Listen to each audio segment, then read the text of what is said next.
rekeraho kurira no guhogora ababajwe n'amagara yawe bitewe n'ikibazo ufite cy'uko wabaye imbata y'ibiyobyabwenge nk'itabi, inzoga cyangwa se urumogi, kugira indwara zanze gukira burundu zazengereje ubuzima bwawe. Igisubizo cy'ibyo bibazo byose gihamye kandi kirambye ni muganga Nzito ushyira iherezo ku bibazo byajujubije ubuzima bwawe. Ku kibazo cy'amarozi y'ubwoko bwose arebaho gusa kuko yakifatiyemo amarozi arahunga. Avura amategano, amatamika ndetse n'amahuherano. Kuri wowe wabuze umukunzi wo kurushinga, urubyaro cyangwa akazi, warabuze imihango cyangwa ukayijyamo ikanga gukama, uyu muganga atanga umuti abanzi bakajiginwa. Uyu muganga atanga umuti w'uruhereko, akavura karande, inyatsi, nyabingi ndetse n'imitsiriko, ndetse uyu muganga agatanga umuti wongera akanyabugabo ndetse n'uwongera amavangingo ku bagore.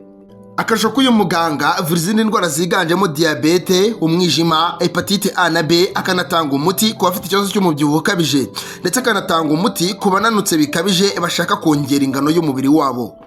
Ikindi kandi ntugikwiye guhangayikishwa n'ibicuruzwa byawe cyangwa umutungo wawe ufitiye ubwoba ko wakibwa, kuko muganga Nzito agaruza ibyibwe na nyiri kubyiba akamenyekana. Uyu muganga avura burundu abafitanye amakimbirane mu miryango ndetse n'ibibazo muri sosiyete. Kandi ikirenze byose nuko adafasha abanyarwanda gusa, aho waba uri hose mu mahanga aragufasha.